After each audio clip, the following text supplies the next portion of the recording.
Let's turn our attentions to a different story linked with coronavirus and the impact of the pandemic, because we're talking about new data from the National Stalking Helpline.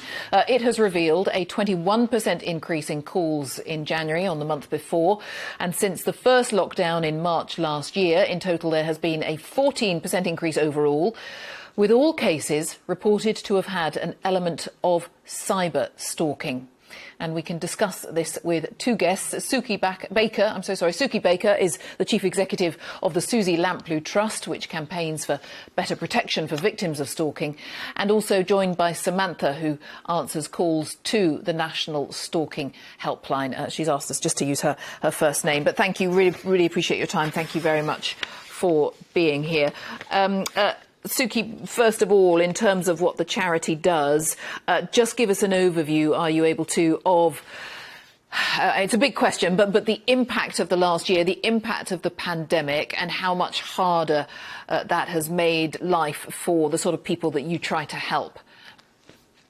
The pandemic has had an absolutely devastating impact on victims of stalking. Stalking is a crime that is already incredibly traumatic. Victims experience anxiety and depression and a sense of isolation. And what the pandemic has done is essentially really exacerbated that trauma. We know from a recent survey that we carried out, 91% of victims will experience some sort of a mental health condition as a result of the stalking. And the rise that we're currently seeing in the figures over the last year are particularly worrying, largely potentially due to the increase we've seen in domestic abuse cases that we've witnessed over the pandemic. But also, as you mentioned, we've seen a huge increase in cyber stalking cases.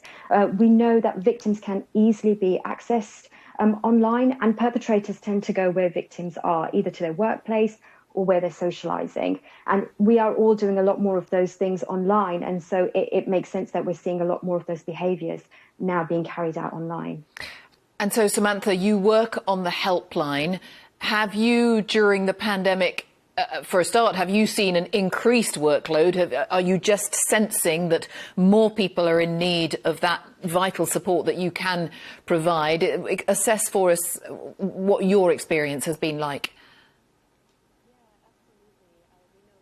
Are calling than in previous years at the same time, and really the phone never stops ringing. We get far more calls in every day than we're possibly able to respond to, and people are feeling a lot more distressed. As Suzy was saying, stalking is already quite traumatic, and that's just being compounded upon by the pandemic. And so calls are taking longer, people are needing more support, and really in need of psychological support as well to cope with what's occurring, and that isolation that they're feeling, not only due to the stalking, but also due to being in lockdown. So it has become a lot more difficult with those calls.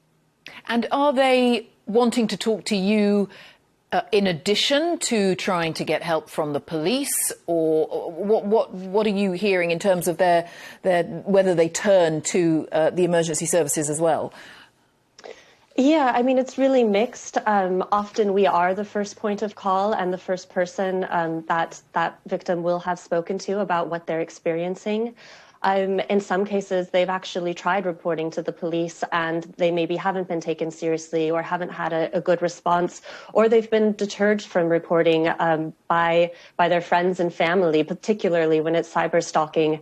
I think that tends to get minimized. People see it as maybe less threatening or less of a crime, which is absolutely not the case. So we certainly do encourage everyone to report stalking because it is a crime when they come through to the helpline. Yes, and I mean, Suzy's nodding along to all of that, and I do want to come to you in a second. But Samantha, just one more thought on that. Explain, because people watching actually might wonder what you're saying exactly when you say cyber stalking. I mean, it is presumably a lot more than just sending offensive texts or emails, or explain some of the really difficult circumstances that the people you're trying to help are finding themselves in. Yeah, so when we use the term cyberstalking, we're really talking about any stalking behavior that is happening online rather than offline, so rather than in person. And it can be things you would never imagine. So, for example, we've seen cases where the stalker is able to hack into someone's Amazon account or maybe even just guess their password and either cancel orders that they've made or send them gifts, things where they know it will be quite disturbing, obviously, to that victim. There might be a hidden message and whatever it is that they're sending. We're seeing people come up with fake accounts in that victim's name, pretending to be them online. There's really a whole range of behaviors that can be occurring beyond just incessant emailing and messaging. Goodness, yes. I mean, that's stark, isn't it, the way you describe it? And Suki, you talked about the increases, of course, sadly, that we have seen during the pandemic. It's not over yet. People are still being urged to work from home for quite a long time yet. And I know it goes more broader than that too. What would you like to see done? What do you think needs to be done in the coming months and years as we start to come back to some sort of normal life? I think we're certainly gearing up on the national helpline for a further increase in calls because we know that actually as lockdown eases, more victims will come forward, and we need specialist services like the National Stalking Helpline to be supported with sustainable funding. The emergency funds that the government announced and awarded over the last year have been very much welcomed by the sector. But in order to support the victims and to support them through the next stages of the impact of which is going to be long lasting, we need to have sustained funding and long-term funding for specialised services like the National Stalking Helpline. And I also think we need to have a much clearer strategy on how we're going to support our criminal justice system. At the moment, we're seeing huge delays in investigations through the court process, trials being delayed for huge amounts of time, in some cases years, and that impact it really compounds the impact on the victim.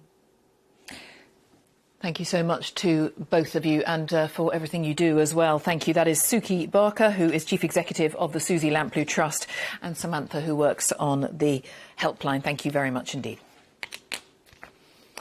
The time is 3:34. Let's